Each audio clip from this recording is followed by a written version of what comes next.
Welcome to the Shokjok channel. Hey, it's the Shokjok checking in with you here on the YouTube. This is my video channel. And if you watched the last one, we talked about how every show we do, we're going to wear a shirt from another record store. And today, I got legendary, iconic, historical, what word do you want to use? It fits for these guys. So today's show, I'm going to tell you a little bit about how I got the name Shokjok. So we never really talked about that on the show, on the channel before.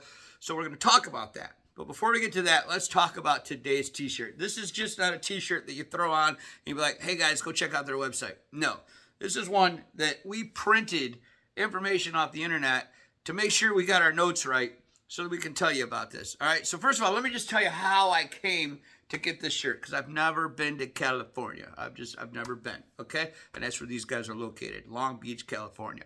So we're down in New Orleans, and it's my first time going to the Record Store Day convention down in New Orleans, where we learn about all things Record Store Day and the record business. And Todd Rundgren was the guest speaker, and these music heads are there, labels are all there. I got to meet with people from all different types of labels and stuff, Universal and all that, and all the suppliers are there, and the distributors and the record companies and the record labels, and it just everybody in the business is there, and it's just a mind-blowing week. Okay, I mean it's just the food, the music, the drinks, the information, the connections, just mind-blowing, okay? Just, woo, got to go next year because I probably forgot half of what I learned, right?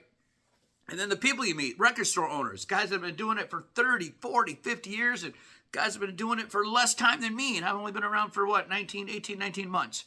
And it was just a great time. So we're at this one, it was a pool party. They had a pool party, and it come a thunderstorm, a down south pop-up thunderstorm during the pool party, right? So everybody comes in, and I see these folks sitting over by the table, and I'm how do I want to say this? I'm very out there when I'm doing these kind of things, or when I'm on the radio, or when I'm DJing shows. Man, I can be loud, obnoxious, in your face, just wah. But you put me in a crowd, and it's like, I feel alone in a crowd. So I don't always go up to people. But I told myself for this convention, I'm going to meet people. I want to learn how these people survive selling records for a living, okay? So I'm going to meet people. So it's the pool party. I'm not in the pool. My wife has met with someone that owns a record store. We'll talk about them in another show up in Milwaukee. I see these folks sitting at the table. Doesn't look like there's anyone talking to them. I mean, I don't know who they know and who they don't know, but there's only one or two of them. So go over and I sit down next to this lady and I start talking to her. And we're having a really good conversation, and she tells me where she's from and everything. And it doesn't really mean anything to me. It's like, okay, that's really cool. That's really cool. You're from California. That's awesome. Record store in California, big city, big town. Super cool, super awesome, right? And so I start talking to her, and I start talking to her about the YouTube channel. I was like, yeah, someone might go, because she asked me, she's like, well, what are you doing? What are you trying to do to grow your business? We want to get the video channels going, and I've DJed for many years, and I kind of want to work off of that a little bit in my store, and do that avenue to tie it together.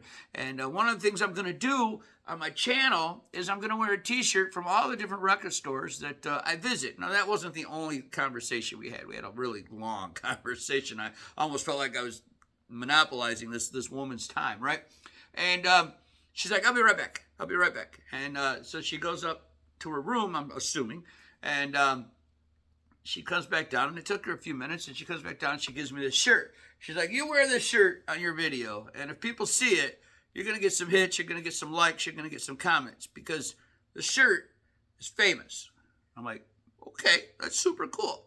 So then I got to come home, and I got to do the research, and I got to find out what makes this shirt famous. All right, so maybe you're on this, and you're watching this video, and you're like, dude, you don't know? What are you, dummy? How do you not know this stuff? Well, I didn't, but now I do. And if you don't know, I'm going to tell you. And like I said, I printed some notes because I got to get this right, because this is so cool to me. Like I'm kind of, how do I want to say this? Okay, let's just be real. I'm a little bit late in life to get started on a record store. So will I be around in 50 years? I don't know. Maybe the store is. I don't know that I will be. Maybe my family will want to do it one day. I don't know. But how cool would it be in 50 years People say, you started that little thing in this little tiny 700 square foot, 2-room place in this little town in East Tennessee that stunk all the time, and you're still going. That, to me, that's cooler than making money, man. That would just be awesome. And that's their story. So check this out, man. VIP Records in Long Beach, California, started South Central Los Angeles, 1967, founded by Cletus Anderson, and had 14 locations. 14 locations. Like, my wife's stressing out because I want to do a resale shop, not really a flea market, way higher end than a flea market. But I want to put some records in a resale shop as like an annex to my store. She's like, oh, you're gonna overdo it. You're gonna overdo it. 14 locations. Yeah, that's a whole nother game, right? All right, so Cletus Anderson, he's from Mississippi. He relocates to Los Angeles. He works for Honeywell. He works for McDonald's. He works for General Motors. My dad worked for General Motors. He opens up a dry cleaners. He gets there, and he opens up a record store at 108th Street and Broadway in South Central Los Angeles. Grows to 14 stores, right? Okay. He also has 3 distribution centers: Robot Records, Magic Disc, and Music Merchandisers. 2 labels. Like, my dream is to have a label, and I know what I want to do with it. I'm not going to say it on YouTube because I don't want anybody stealing my ideas. I'd love to have a label. He has 2, Magic Disc Records and Saturn Records. All right, so you got 14 stores. 14 stores. 3, did I say that right? 3 distributors, wholesale distributors, and 2 record labels. Man. Like, I didn't know I was talking to royalty sitting at that table in New Orleans that night. Okay? So, in 1982, one of their labels releases Ice-T's debut single, The Coldest Rap. Super cool. All right, so I'm just kind of reading through here. That jumps up to 1978, where they opened up a Long Beach location, and Kelvin, the brother, Cletus's brother, buys the Long Beach location in early 79. All right, so then we get into the 80s, and it's getting a little bit dangerous there in LA, South Central LA. There's a lot of gang fights and stuff going on. So what's the dude do? He opens up a studio. A studio. Like, give you kids something to do to get off the streets. Super cool. All right, so some of these guys that are recorded at this studio. Let me just give you some names. All right, DJ Quick, the Dog Pound, Domino, the Twins, Dove Shack, the East Side. Snoop Dogg records part of his music video for his single "Who Am I? What's My Name" on the rooftop of this place. Just super cool. There's some other videos. So you got what is this? Welcome to Atlanta. I'm from Long Beach. The Warren G documentary. These videos are all recorded there. All right. VIP Records is known as the birthplace of G-Funk. G-Funk music, a subgenre of hip-hop, right? So it's that G-Funk is that slow rhythmic, not slow jams, but that slow rhythmic type hip-hop. That's G-Funk. And, people, well, what do you know about that? Well, I do. I DJed for a lot of years, okay? So good stuff. All right. So this guy also, he popularizes the practice of putting DJs in record stores. So when you see these DJs playing these record stores on Record Store Day and that kind of thing, it started here. I mean, that's just super cool. Like to me, not knowing that someone else had done that, not knowing that was a thing, which I do, but had I not, it would be a thing for me. Like, I DJed for 20-some years, and still have the DJ named the Shokjok, which is what this channel is going to be about, or what this show is going to be about if I don't talk about these guys too long and just have to do a separate show. But anyway, it's like a natural marriage, right? DJ at a record store. So anyway, super cool. All right. So what else can we tell you about this place? They were going to auction off the sign, and then they became a national landmark. That's pretty cool. They now have a museum, and it showcases black music and hip-hop culture, featuring historical artifacts, plaques, awards, and photos of artists who have visited the store. Just super cool. Now, I'm not in a town where these kind of people hang out, right? Okay, so Snoop Dogg and Warren G, these guys aren't hanging out in this little tiny town in East Tennessee. So that part of it's going to be a little bit difficult for me to reproduce, and I don't have to. I've thought about sometimes maybe having a room where I set it up as a historical tribute to different genres of music or cities of music. Like, okay, I'm from Detroit, so I could do I could do a Detroit thing in the room, and I could do like the punk that started with Iggy Pop, and I could do like the EDM music that started, and then I could do the rap with Kid Rock and Eminem, and going even back farther than that. And then I could do the classic rock, and then I could do the guys from other towns that came to Detroit and hit it big, and that's what put them on the national map, like Kiss and Alice Cooper and Journey and Jay Giles, and okay, those guys. And then we could talk about CKLW, and anyway, I could just have this whole room and do this historical thing, and then I could switch it up. And we could go to Chicago and do a thing on Chess Records. And we go down to Memphis and do a thing on Stax Records. And then we could go to, just different towns and do this historical thing in this room. And that might work for me because I get a lot of tourists in my area, even though there's not a lot of rock and roll stars that hang out here, or hip-hop stars or country stars. I do get a lot of tourists in the area. So that's an idea that maybe we'll have for the store one day. And I'm sharing all this on this video. And, I don't even know when that's ever going to happen, so I shouldn't even be talking about it. Anyway, cool stuff, man. Check them out online, VIP Records. They're still there. I met them in New Orleans. They're still there. They're known by everybody. Now I know why everybody knew them. I kind of knew when I went over to talk to them, like, you guys are somebody, because everyone, when they speak to you like they know you, versus when they speak to me, you're like, hey, how are you? What's your name? Where are you from? Where's your store? Blah, blah, blah. How long have you been in business? Yeah, they weren't asking these kind of questions. So anyway, super cool. So that's the shirt of the day or of the video or whatever. And you guys got to check them out online. They do a Black History Month every month. And I saw on their website today, they're doing like that Stax Records set that I have that's a phenomenal set of music. And anyway, it's just super, super cool. So yeah, check these guys out. Please do. All right, let's talk a little bit. Now this is going to be short. I'll give you the short version of how I got the name Shokjok. So how did DJ Shokjok? And it wasn't even DJ Shokjok. It was just the Shokjok. And this was the late 90s is when this name was given to me. And this was a time when everyone was DJ something or other. Okay, there was DJ Cool and DJ this and DJ Ice and DJ that. And there's just all these DJ names. And it started with DJ, boom.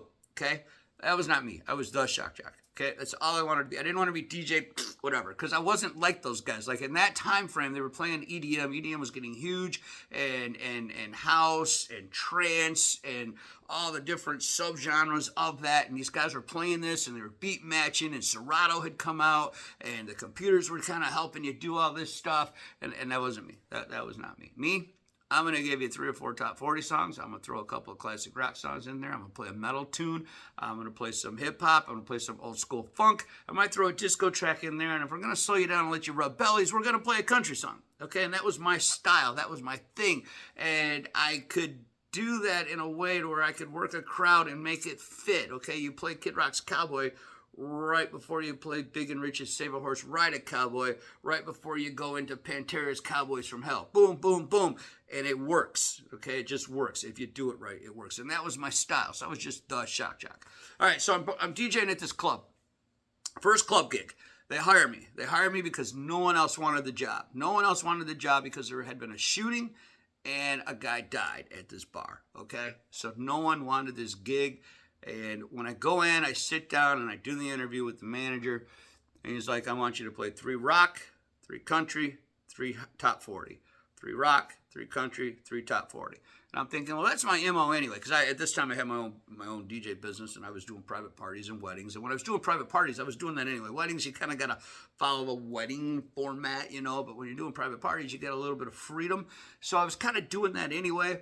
And that's how I listen to music, right? So I'm like, yeah, I can do this. This is cool. All right, so my first night on this job, there's 13 people in this bar. 13 people, okay? And I'm a little bummed, but I thought, you know what? We're just going to give it all we got. We're going to have a good time. So boom, boom, boom. Okay, so we fast forward a couple months, and there's just decent crowds, starting to get decent crowds, right? And this young lady comes up to me, and I do not remember her name. But, man, if I saw a picture of her from back then, I'd probably remember her. I don't know if I remember her now because it was 20-some years ago. But 30 years ago, right? No, 20-some years ago, not quite 30 yet. And she comes up to me and she says, at midnight, it's my 21st birthday. And I'm like, cool, happy birthday. Okay, first of all, let me tell you, when you're a DJ at a club, everybody's birthday is at midnight. Why? Because they want a free shot or a free drink. Or want you to play their song, or they want all 3, right? And I'm like, hey, cool, congratulations. She's like, yeah, I want you to play Elvis. And I'm like, honey, it's everybody's birthday at midnight. I'm not playing Elvis. Friday night club. I mix it up. I don't mix it up that much. And she's like, no, really, it's my birthday. My mom and dad are sitting right there. It's my birthday at midnight. And so she was convincing. I believed her. I believed that it really was her birthday at midnight without asking for ID. I didn't go that far with it. And I saw her mom and dad sitting there. So I was always the kind of guy that at midnight I'd play a couple slow songs. Most DJs, if they played anything slow at all, they'd play it at 2 o'clock or 2:05, right, to get people out of the bar. I would play a slow set at midnight, and then it would just blow the roof off the place for the last 2 hours of the night. So I play my slow set at midnight, and coming out of the slow set, I just say, happy birthday, to whatever her name was, and then doom, doom, doom, doom, going to a party in a county jail. All right, so I play this song, right? They went absolutely bananas. Her whole crowd fills the dance floor, which if you ever watch The Psychology of Bars, when one or two people are dancing, nobody's dancing. They're all watching and laughing at the one or two people that are dancing. When a few people are dancing, then everybody's dancing because, well, okay, now it's cool. When everybody's dancing, then people that want to dance don't really dance because it's too crowded out there, right? There's a psychology of a dance floor. Anyway, they get out there and they're just having a great time. So after the song was over, I don't remember what song I went into next, but she was running up into the DJ booth and she gives me a big old hug. She's like, thank you, thank you, thank you. I never thought you would do it. You just made my birthday memorable. Now, hey, if you're out there in YouTube land and you see this video, comment. Let me know you're still out there. Let me know you remember this the same way I remember this, because one of us might have been having a couple drinks that night. But anyway, let me know, okay? So the bouncer, he always hung out in the DJ booth with me because I was up high and he could see the whole place. So he's up there, and she goes away and he's just laughing. He's like, shock me, eh? Shock me. I'm just gonna call you the shock jock. You're the shock jock. Like, hey, whatever, man. You gotta keep them happy, right? So anyway, we finished the night. So then the bouncer, next week comes around, and the bouncer comes in. He's like, man, you got to play Papa Roach, man. You got to play Papa Roach. Cut my life into pieces. This is my last resort, right? So, I play it, and, people dance, and then we mix that in with some Bodies from Drowning Pool and some Metallica. Again, I would make this work at a club, at a nightclub, not a bar, a nightclub. I could make this stuff work. And so then he just starts calling me Shock Jock. Shock Jock. Hey, Shock Jock, what do you got for me tonight? Hey, Shock Jock, what do you got for me tonight? And I'd always play at least 2 or 3 metal type tunes for my bouncer staff because look, when they're on your side, things are okay, and you want them on your side, okay? You do. Especially, okay, and I'm not patting myself on the back here, but when you're the DJ, the girls flirt with you. Why? Because they want things. They want free drinks. They want their song played, whatever. And sometimes boys get jealous, okay? And I was married at the time, okay? I like to play the game, right? But you want the bouncers on your team, okay? So I'd throw these things out there. So they all started calling me Shock Jock. Well, then that just kind of got around the bar. Then the bartenders and the waitresses, they'd call me that. And then the staff started calling me that. So it just kind of stuck. And then come MySpace. Okay, well, I needed a DJ name because everybody had a MySpace page, right? So we just went with the Shock Jock. So that's the shorter version of how I got to be the Shock Jock. And, some of my Shock Jock songs, if you will, I remember when Kid Rock's Devil Without a Claws came out, and of course Bow Wow Bow was getting some play, and then Cowboy came out, and that was getting a lot of play, and that kind of the song that took him over the top. But while Cowboy was being played regularly, I was playing Only God Knows Why. I was usually ending my night on Only God Knows Why. And I remember the radio station, they used to do a lot of radio live remotes at this bar when I was working. And the radio station started playing Only God Knows Why before it was a hit. And this was starting to be uncommon in the late 90s, early 2000s because radio had a national format they had to do and the local program directors didn't get a lot of say. So it was kind of cool that they were doing that. But I tell you that story because a good friend of mine, he was just a bouncer there and a security guy. And he met his future wife. And the first song that he ever asked her to dance to was a night when he was bouncing. He was working. It's the end of the night, and he asked this girl to dance, and I happened to play Only God Knows Why. Well, 2-3 years later, they get married, and they asked me to DJ their wedding. And their wedding song, this is the most untraditional wedding song, but their wedding song was Only God Knows Why. And it was for that reason, and it was super cool. And we lost her, and anyway, I haven't seen those guys in a long, long time. And Scotty and Chrissy, and it's just really cool. So anyway, that name stuck with me forever. At first I hated it because Howard Stern was huge then, and he was a shock jock, okay? And what was that other guy's name? Amos Minus in the morning. I can't remember the other guy's name, but he was a shock jock. So all these a shock jocks, guys that were trying to get you to listen out of pure shock, And I didn't want to really be associated with that because I wasn't like doing interviews and I wasn't talking to people. Like, screw that. That's not DJing. That's being a talk show host, okay? And that's what you are. Howard Stern was a DJ in Detroit. He absolutely sucked. They kicked him out. He had to go to the next town. He found his way, and he's way world famous, but I don't consider him a DJ. He's a talk show host. He's a great interviewer, okay? So I was a DJ. I knew how to make that crowd go wild based off the music I was playing, the tempos I was setting, the energy I was creating, and I knew how to slow them right down so they go buy drinks at the bar, okay? Because that was my job. My job was to sell drinks at the bar, so I knew how to get them like, okay, you guys have been dancing for 15, 20 minutes. It's time for you to go get a refill and bring somebody else onto the here, or y'all just sit down for a minute, right? So anyway, that was my thing. That's what we did. And so I learned to embrace the Shock Jock. We had Shock Jock t-shirts. We had Shock Jock apparel for a while. We had the Shock Jock website. I still do some radio shows on internet radio, Claris Radio, clarisradio.com. And, you know, I use the word the Shock Jock. I got a Facebook page. I used to have a MySpace page. So I learned to embrace it, had a lot of fun with it. And I learned to be okay with the fact that people sometimes will look at me like, you're playing that? Dude, it's Friday night. You playing that? It's Saturday night. Like I remember one time, this is Saturday night, and I'm doing this show and or doing this bar gig, and it's packed, man. It's just absolutely packed, and I'm just bored. I'm bored with what I'm playing, and I'm like, man, I gotta play something different. What's got a really good bass line that I can play? Something just totally different, just something whatever. So I throw on Papa Was a Rolling Stone, and the place just goes crazy. Like it wasn't supposed to hit. It was kind of like a break for me to kind of like get back in the mood to finish out the night, to give me like an energy boost. Place goes crazy, absolutely crazy, you know. So then they start asking for me to play old Motown stuff at the end of the night, and or you know, throughout the night. So it was kind of cool. So anyway, that's how I got the name the Shock Jock, and I don't really have a venue to do that in anymore. But if you ever listen to one of my radio shows, yeah, we're doing that. We're having a good time with that. Absolutely, absolutely. Have done a couple radio shows of recent on the actual radio, and that was fun. And it's you know, it's just become a part of me, and I've learned to embrace it. And I know I ain't nobody special. I just know that if I'm where you are, meaning that if I'm up here behind a microphone and a DJ table, and I'm where you are, what's gonna make me want to have fun? Because I'm not there just to pick up chicks, right? I'm there. I want to relax. I want to enjoy myself. I want to hear some music. I want to get lost in the music. So, what would I want to hear to make that happen? And then if I was this kind of person, what would I want to hear? And if I was that kind of person, what would I want to hear? So put myself in your shoes, okay? You're the 20-something, you want to hear this. You're the 30-something, you want to hear this. You're the old guy hanging out at the bar. You want to hear that. You're the bartender who is sick and tired of hearing these same songs over and over and over and over, and you're having a rough night. What do you want to hear? You're the bouncer that just, you know, had to bounce some drunk dude, and now you're all hyped up and you just need to bring it down 1,000. What do you want to hear? And that's kind of how I did it. And if you mix it in just right, and you let it flow just right, and you make it about the people out there, it works. It works, whether the beats match or not. So that's how we got the name, the Shock Jock. So this is the Shock Jock channel.